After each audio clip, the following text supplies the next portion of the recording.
सुरक्षित रहे, इसके लिए ये तैयारी की जा रही है। श्याम कुमार सिंह जी भी आए हुए हैं यहाँ पर सैंपल देने के लिए। श्याम जी, ये बताइए कि ये जो शुरुआत किया गया है पुलिसकर्मियों के लिए, प्रेस वालों के लिए, सब्जी बेचने वालों के लिए, कितना बढ़िया है ये? बहुत बेहतर है सर। हम खास करके हर वर्ग के लिए सर बहुत इसके लिए हम लोग धन्यवाद है। कैसे खतरा बना रहता है मन में आपको? चौक चौराहे पे हर जगह ड्यूटी देते हैं, डर रहता है मन में?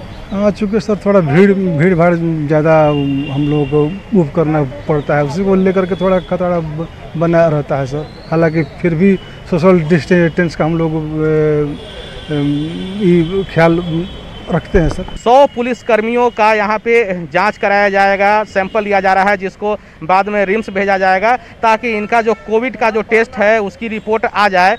और फिर उसके बाद ये देखने की कोशिश होगी कि आखिर जो समाज में जिनमें खतरा ज़्यादा है, सोशल डिस्टेंसिंग कई वजहों से कभी कभी टूटते नजर आता है लॉ एंड ऑर्डर के लिए, उनमें कोरोना की क्या स्थिति है, इसके लिए एक पहल की गई है।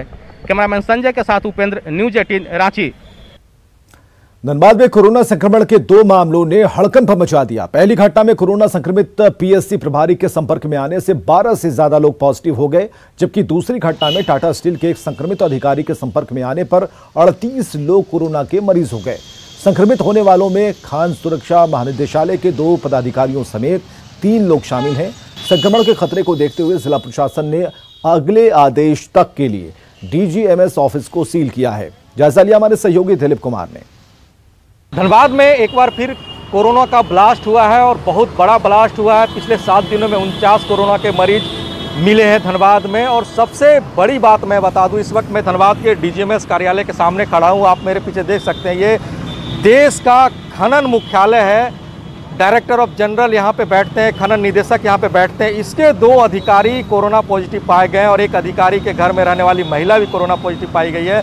कोरोना पॉजिटिव पाए जाने के बाद पूरे कार्यालय को सील कर दिया गया है। इक्का दुक्का लोग अंदर घुस रहे हैं तो उनको प्रॉपर निगरानी में अंदर जाने दिया जा रहा है, उनकी जाँच की जा रही है। और ये मामला तब सामने आया जब जामाडोबा टिस्को के एक अधिकारी कोरोना पॉजिटिव पाए गए थे और उनके संपर्क में ये 2 अधिकारी भी आए थे और उनके साथ साथ जो जामाडोबा के कर्मचारी, कोलियरी में कार्यरत लोग आए थे, वो भी कोरोना पॉजिटिव पाए गए। हालांकि धनबाद में जो भी कोरोना पॉजिटिव पाए गए हैं, कुछ लोगों का इलाज कोविड अस्पताल में चल रहा है और जामाडोबा टिस्को के कुछ लोग जो कोरोना पॉजिटिव पाए गए धनबाद में इलाज कराने के अलावा उन्हें जमशेदपुर भी भेजा गया इलाज के लिए। तो कह सकते हैं धनबाद भी अब अछूता नहीं रहा है। कोरोना की मरीजों में लगातार बेहताशा वृद्धि हो रही है। जिला प्रशासन बार बार लोगों से ये अपील कर रही है, घर से ना निकले, मास्क लगाएं, सोशल डिस्टेंसिंग का पालन करें। और ऐसे में ये जो कोरोना ब्लास्ट हुआ है जिला प्रशासन के लिए बहुत चिंता का विषय है। दिलीप कुमार, न्यूज़ 18 धनबाद।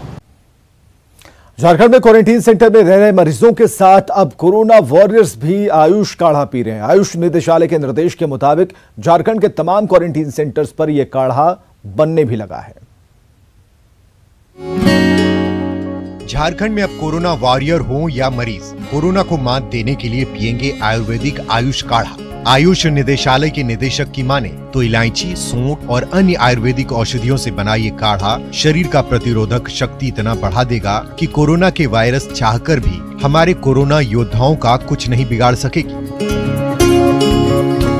फ्रूटफुल इस मामले में है कि गवर्नमेंट ऑफ इंडिया के आयुष मिनिस्ट्री ऑफ आयुष के द्वारा जो रिकमेंडेशन आया है काढ़ा बांटने के लिए, खासकर क्वारंटाइन सेंटर में जो लोग वहाँ पर रह करके स्वास्थ्य लाभ कर रहे हैं, उनके बीच में बांटा गया है।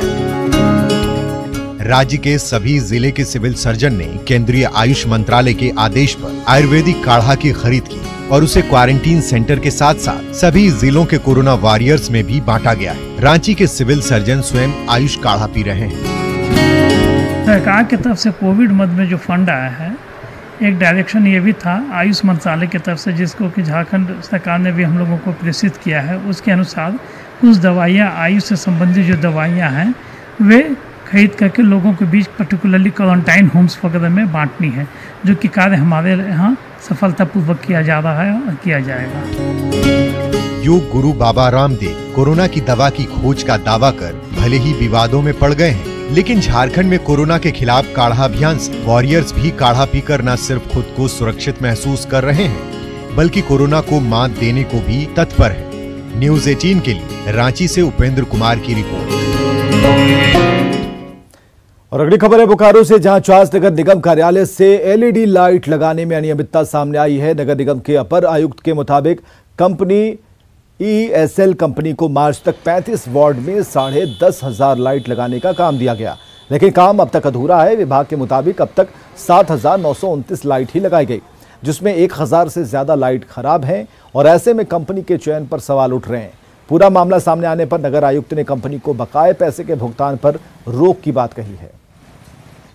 हमारा जो लाइट लगाया गया है, एक लाइट जलता है, एक नहीं जलता है। समस्या आया है तो लाइट का तो ठीक ही है, बाकी लाइन का भी प्रॉब्लम कभी कभी होता है कि पानी पड़ता है तो ऑटोमेटिक ही बंद हो जाता है। लाइन चला पानी बंद होता है तब आता है। यहाँ का जो प्रोजेक्ट बना के दिया गया था स्ट्रीट लाइट के लिए, वो 15,000 पोल का दिया गया था, लेकिन जब हमने पोल का आकलन किया तो वो लगभग 10,000 से 10,500 के बीच था। इसलिए हमने 10,500 आदेश उनको दिया था, कार्यादेश कि 10,500 पोल आप बल्ब लगा दें। उसमें से अब तक उन लोगों के द्वारा लगभग 7,900 लाइट लगाए जा चुके हैं और अभी भी लगभग 2,000 से 2,200 लाइट है जो लगाना बाकी है और अभी तक उनके द्वारा कार्य पूर्ण नहीं किया गया। लॉकडाउन के कारण बीच में कार्य बंद हो गया था। झारखंड गठन होने के 20 साल बाद भी गोड्डा के कई इलाकों में अब तक पानी की समस्या का समाधान नहीं हुआ है। एक बार फिर से गांव में प्लास्टिक टंकी लगाकर पानी आपूर्ति की योजना बनाई गई, जो अनुसूचित जाति और जनजाति बहुल गांवों में लगाई जाएगी। 4 लाख प्रति योजना के तहत गांव में 202 टंकी लगाई जाएगी। अब तक 100 टंकी का निर्माण पूरा हो चुका है, जबकि बाकी के लिए काम तेजी से जारी है। लेकिन ग्रामीणों की माने तो इस तरह की योजनाएं पहले भी बनाई गई थी, जो लोगों की प्यास बुझाने में कारगर नहीं रही और ऐसे में नई योजना के सफल होने पर संशय है। हम लोगों को ग्रामीणों को 1 पैसा लाभ अभी तक नहीं मिला है और एक दिन पानी टंकी से छोड़ा गया है, वो इसी जगह जहाँ की बोरिंग है उसी जगह छोड़ा गया है। उसके बाद कभी पानी नहीं छोड़ा है। आज 20 साल हो गया, आज 20 साल से कोई लाभ नहीं मिला है, ग्रामीणों को 1 पैसा लाभ नहीं मिला है। 4,000 लीटर का सोलर बेस्ड पर हम लोग बना रहे हैं। उसके लिए 202 विभाग स्तर से चयन किया गया है और 42 जो है से जिला कल्याण से हम लोग को लिस्ट मिला था, उसका टेंडर की प्रक्रिया कर दी गई है। 239 का टेंडर प्रक्रिया करके करारनामा कर लिया गया है, उस पर काम भी शुरू। सरकारी विद्यालय में पढ़ने वाले बच्चों को ही राज्य में सरकारी नौकरी देने पर विचार किया जाएगा, यह कहना है शिक्षा मंत्री जगन्नाथ महतो का। शिक्षा मंत्री ने कहा है कि इस बात पर विचार विमर्श का दौर जारी है। उन्होंने कहा कि लोग निजी स्कूलों में अपने बच्चे को पढ़ाते हैं और नौकरी सरकारी खोजते हैं, ऐसे में ये कैसे संभव है। उन्होंने कहा कि मंत्री से लेकर अधिकारी सभी के बच्चे सरकारी स्कूल में पढ़ेंगे, तभी सरकारी स्कूल की व्यवस्था में कुछ सुधार हो पाएगा। उन्होंने कहा कि इस विषय पर उनकी तरफ से विचार विमर्श कर इस दिशा में काम करने के लिए प्रयास किया जाएगा। चाहे अधिकारी हो, चाहे मंत्री हो, चाहे सरकारी काम करने वाला कोई है, आप सरकारी विद्यालय में नहीं पढ़ाइएगा, निजी विद्यालय में पढ़ाइएगा और नौकरी खोजिएगा सरकारी। इसलिए हम इसको माने सभी से एक जानकारी कर रहे हैं कि क्या इस तरह होने से क्या प्रभाव पड़ेगा। शिक्षा मंत्री के ताजा बयान पर बीजेपी ने पलटवार करते हुए उसे महज हवाबाजी बताया है, बचकाना बयान बताया। बीजेपी विधायक सीपी सिंह ने कहा कि अगर सरकारी शिक्षा पर और इसे लेकर सरकार इतनी ही फिक्रमंद है तो निजी स्कूलों को बंद करके दिखाए। इच्छा शक्ति यदि है तो आप ये कहें कि कोई भी प्राइवेट स्कूल इस सूबे में नहीं रहेगा, सारे के सारे सरकारी स्कूल ही होंगे, वहाँ शिक्षा व्यवस्था हम बेहतर करेंगे तो सारे बच्चे वहीं पढ़ेंगे। लेकिन आप एक तरफ प्राइवेट स्कूल भी रहेंगे और दूसरी तरफ जो है सरकारी स्कूल है, तो आखिर दोनों चीज़ें एक साथ कैसे चलेगी? ये चीज़ें कर सकते हैं क्या? तो बीजेपी ने शिक्षा मंत्री के बयान को गलत बताया। वहीं कांग्रेस के अध्यक्ष और वित्त मंत्री रामेश्वर उरांव ने भी शिक्षा मंत्री के बयान को असंवैधानिक करार दिया है। रामेश्वर उरांव ने कहा है कि सरकारी शिक्षा के आधार पर नौकरी तय करना गलत है। इस स्टेटमेंट के प्रथम भाग के बारे में मैं कहूंगा, यह संभव नहीं है, यह असंवैधानिक हो जाएगा। संविधान किसी को अंतर नहीं करता है, चाहे सरकारी स्कूल में पढ़े या प्राइवेट में। कॉम्पिटिटिव एग्जाम जब होता है, प्रतियोगिता की परीक्षा होती है, तो सबको अधिकार होता है उसमें शामिल होने का और मेरिट के आधार पर चुना जाता है। टीम इंडिया के पूर्व कप्तान और विकेटकीपर बल्लेबाज महेंद्र सिंह धोनी कॉम्पिटिटिव क्रिकेट से लगभग 1 साल दूर हैं, लेकिन वो इस खेल से लगातार जुड़े हैं। कोरोना काल में महेंद्र सिंह धोनी अपनी एक नई पारी की शुरुआत करने जा रहे हैं। दरअसल 2 जुलाई को धोनी ऑनलाइन क्रिकेट एकेडमी को लॉन्च करेंगे और जल्द ही कोच की भूमिका में नजर आएंगे। इस काम के लिए 200 कोच की नियुक्ति भी की जा चुकी है। साउथ अफ्रीका के पूर्व क्रिकेटर डेरिक कलिनन उनकी इस योजना के डायरेक्टर बनाए गए हैं। फिलहाल धोनी आज कल रांची में हैं।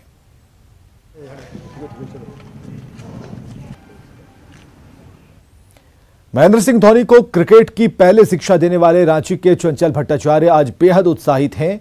उन्होंने न्यूज 18 से खास बातचीत में चंचल भट्टाचार्य ने कहा कि धोनी में अभी बहुत क्रिकेट बाकी है और वे एक बेहतर कोच साबित हो सकते हैं। उनसे बातचीत की रांची संवाददाता संजय कुमार सिन्हा ने। महेंद्र सिंह धोनी बतौर क्रिकेटर से अब अपना रुख कोचिंग की तरफ करने वाले हैं, लिहाजा आज उस शख्सियत का जिक्र करना जरूरी है जिन्होंने धोनी के हाथ में पहली बार बैट पकड़ाया था।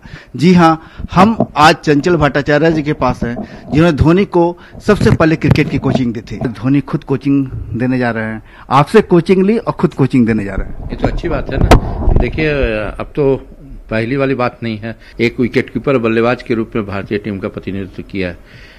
सबको ही बोलता है कि भाई ऐसा है वैसा है, लेकिन एक 15 साल का करियर, इस लंबा दौर है।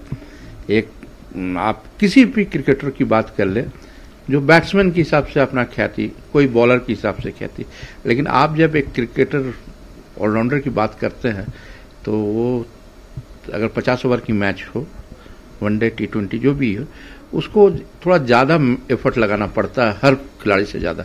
15 साल का लंबा करियर, इस लंबे करियर में तो अनुभव काफ़ी हुआ है और निश्चित रूप से इसका फ़ायदा अगर आगे आने वाले जिनके जो जनरेशन जो क्रिकेटर्स बनना चाह रही है, जो अभी प्रैक्टिस कर रहे, उनको कूल रह के, जैसे धोनी का कूल का जो उपाधि मिली है, वैसा कूल रह के अगर कुछ हासिल करे तो निश्चित रूप से वो खिलाड़ी लाभान्वित होंगे। धोनी का करियर अभी और कितना दिन चल सकता है? देखिए, उसमें अभी बहुत जान बचा हुआ है। आप अगर 3-4 दिन पहले बैक चल जाए तो इंडियन क्रिकेट के जो बैटिंग कोच है विक्रम राठौर साहब, उन्होंने एक स्टेटमेंट दिया कि धोनी को रिप्लेस करना थोड़ा मुश्किल है। मुश्किल इन सेंस कि देखिए, एक अनुभव और T20 के लिए बहुत ही उपयुक्त प्लेयर है। जहां जिस जरूरत है उस जरूरत के मुताबिक वो खेलता है। तो धोनी भी एक दिन बच्चा था, जिताया, लेकिन अब उसका अनुभव से टीम को लाभ मिलेगी। तो धोनी के पहले गुरु का साफ कहना है कि धोनी में भी बहुत जान बाकी है। धोनी अभी भी क्रिकेट खेल सकते हैं, टीम में अभी भी उनकी उपयोगिता है, भले ही वो ऑनलाइन कोचिंग दें। कैमरामैन KT के साथ संजय कुमार सिन्हा, न्यूज 18 रांची। और अगली खबर है सिमडेगा से, जहां के रेंगारी थाना क्षेत्र में कल हुए युवक की हत्या मामले में रेंगारी थाने में नामजद 8 आरोपियों को पकड़कर जेल भेजा गया है। दरअसल विनीत लकड़ा 1 महीने पहले ही दुष्कर्म मामले में जेल से बाहर आया था और इसी प्रतिशोध में लड़की को 2 भाइयों ने गांव के 6 अन्य लड़कों के साथ मिलकर आरोपी विनीत का सेंधरा कर दिया था। सभी आरोपियों ने अपने अपराध को स्वीकारा है। इसके बाद सभी को कोरोना टेस्ट के बाद जेल भेज दिया गया। ये आपसी रंजिश का परिणाम है। वो गांव के लड़की कुछ ये रेप केस का आरोपी था, उसी में ग्रामीणों ने उसको गुस्से में आकर के मार दिया। और श्रीराम है हमारे साथ, हमारे सहयोगी। श्रीराम, इस पूरे मामले में अपडेट क्या है अभी फिलहाल? देखिए, नवंबर माह में 2019 में एक बलात्कार का मामला हुआ था, जिस पर कोनपाला के उप मुखिया दीपक और विनीत जेल गए थे। आरोप लगा था उन पर दुष्कर्म का। उसके बाद विनीत बेल पर निकला है 1 माह पहले। जब गांव पहुंचा तो लड़की के भाई, 2 भाई और गांव के 6 युवक मिलकर उसकी हत्या कर दिए, पीट कर। पुलिस ने 8 को पकड़ लिया है और आज जेल भेज दिया है। चलिए, बहुत बहुत शुक्रिया श्रीराम हमसे बातचीत के लिए। आज हरिशयन एकादशी है और आज के दिन घूरती रथ यात्रा की परंपरा रही है, मगर इस बार कोरोना के कारण न तो रथ यात्रा हुई और न ही घूरती रथ यात्रा। ऐसे में जगन्नाथपुर मंदिर में पुजारियों ने आज औपचारिकता पूरी कर भक्ति भाव से पूजा अर्चना की। जायजा लिया हमारे सहयोगी भुवन किशोर झा ने।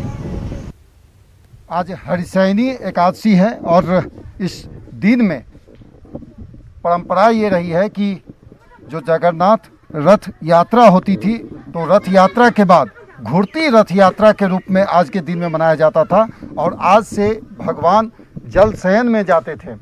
जो परंपरा रही है, जो इतिहास रहा है, जो धार्मिक भावनाएं रही है, उसके तहत जगन्नाथपुर जो मंदिर जो है उसमें आज सुबह में पूरी भक्ति भाव के साथ पूजा अर्चना की गई है और पारंपरिक रूप से भगवान का जो पूजा होता है उसमें सभी श्रद्धालु शामिल हुए। हालांकि कोरोना के कारण से जो परेशानियां हैं उसको देखते हुए ये जो घुड़ती रथ यात्रा का जो कार्यक्रम होता है वो इस बार तो नहीं हो पाया। तो हम सीधे इनसे जानते हैं, मंदिर के पुजारी हैं, जो किस तरह से आप लोगों ने आज के दिन में पूजा अर्चना आज की है। 329 वर्ष में ऐसा समय आया इन 2020 में कि कोरोना संक्रमित के चलते रथ यात्रा कार्यक्रम स्थगित किया गया और आज है घुड़ती रथ यात्रा, वापसी रथ यात्रा। तो आज के बाद फिर भगवान चले जाएंगे अपना गर्भगृह में, फिर शुभ कार्य करना वंचित हो जाता है। तो औपचारिकता होती है वो पूरी की। हाँ, ये वो औपचारिकता होती है वो पूरा होगा। तो इस तरह से आज के दिन में जो यहाँ पर रथ यात्रा, जिसे घुड़ती रथ यात्रा के रूप में जाना जाता था, वो परंपरा भी यहाँ पर निर्वाहन किया गया, लेकिन महज एक औपचारिकता के रूप में भगवान को गर्भगृह तक लाया गया है और उसके बाद जो भगवान जो है शयन कक्ष में चले गए हैं। ये परंपरा रही है, ये मान्यता यहाँ के श्रद्धालुओं के बीच में है। कैमरा पर्सन संत के साथ भुवन किशोर झा, न्यूज 18 रांची। झारखंड में एक बार फिर न्यूज 18 की खबर का असर हुआ है। निजी लैब में कोरोना की जांच में 2400 रुपए में होगी और इससे पहले ये जांच 4500 रुपए में हो रही थी, जबकि बिहार में 2500 रुपए में ये जांच की जा रही थी। न्यूज 18 पर खबर दिखाई जाने के बाद स्वास्थ्य मंत्री ने पहल की। इसके बाद अब झारखंड में निजी लैब में कोरोना की जांच 2400 रुपए में होगी। निजी लैब ले रहे थे, उस पर हम लोगों ने रोक लगा दिया है और अब 2400 रुपये मात्र ही कोई भी कोविड जांच वो करेंगे तो उनको 2400 रुपये ही लेना होगा। 2100 रुपये हमारी सरकार ने उसको रोक लगा दी है। रांची के टैगोर हिल का रिश्ता गुरुदेव रविंद्रनाथ टैगोर और उनके बड़े भाई ज्योतिरिंद्रनाथ टैगोर से बड़ा ही यादगार रहा है, लेकिन आज ये ऐतिहासिक विरासत सरकार की उपेक्षाओं का शिकार हो रही है, लेकिन सुध लेने वाला कोई नहीं। रांची से देखिए ये रिपोर्ट। साल 1905 में गुरुदेव रविंद्रनाथ टैगोर के बड़े भाई ज्योतिरिंद्रनाथ टैगोर अपने बड़े भाई के साथ रांची आए थे। रांची का मौसम और यहाँ की खूबसूरती से इस कदर आकर्षित हुए थे कि यहाँ पर शांति धाम बनाकर रहने लगे थे। हिल के ऊपर बने मंदिर में उपासना करते थे, लेकिन आज 15 एकड़ से ज्यादा भूमि में बना यह ऐतिहासिक विरासत सरकार की उपेक्षाओं का शिकार हो रही है। 1.5 साल से यहाँ बिजली और पानी भी नहीं आ रही है। हाँ, पानी तो नहीं है। कई बार कंप्लेन किया हुआ है, लेकिन नहीं आ रहा है पानी, नहीं बनाने के लिए आ रहा है। पानी भी नहीं आ रहा है। खराब है उधर बोरिंग। बाथरूम है लेकिन उसमें पानी रहेगा तब ना यूज होगा। टैगोर हिल का महत्व सिर्फ ऐतिहासिक और सांस्कृतिक ही नहीं है, बल्कि इसका पर्यावरण और भूगर्भीय महत्व भी है। हिमालय पहाड़ से भी पुराने पत्थरों से बने इस पहाड़ के ऊपर से कर्क रेखा गुजरती है, जबकि पहाड़ की 360 सीढ़ियों को चढ़कर पर्यटक यहाँ से सनराइज और सनसेट के विहंगम दृश्यों को देखा करते थे। ये पहाड़ काफी पुराना सब है। रांची के आसपास जितना पहाड़ देख रहे हैं, खासकर टैगोर हिल भी, जिसके ऊपर से कर्क रेखा गुजरती है और लोग पहले जमाने में यहाँ सनसेट और सनराइज दोनों देखने आते थे। तो आज भी ये बहुत जो है इम्पोर्टेंट पॉइंट है टैगोर हिल हमारा। झारखंड सरकार सूबे में पर्यटन के विकास के लिए नए नए पर्यटक स्थलों की खोज कर रही है, इसके लिए प्रतियोगिता करवा रही है। लेकिन एक और दुखद पहलू यह भी है कि राजधानी रांची का टैगोर हिल, जहां से गुरुदेव रविंद्रनाथ टैगोर और उनके बड़े भाई की यादें जुड़ी है, वो बर्बाद हो रहा है। जरूरत है कि अपनी इस ऐतिहासिक विरासत को सरकार बचाए, ताकि न सिर्फ गुरुदेव रविंद्रनाथ टैगोर की यादें ताजी रहे, बल्कि यहाँ पर पर्यटक भी आए। कैमरामैन संत के साथ उपेंद्र, न्यूज 18 रांची। खबरें लगातार जारी हैं, बने रहिए न्यूज 18 बिहार झारखंड के साथ।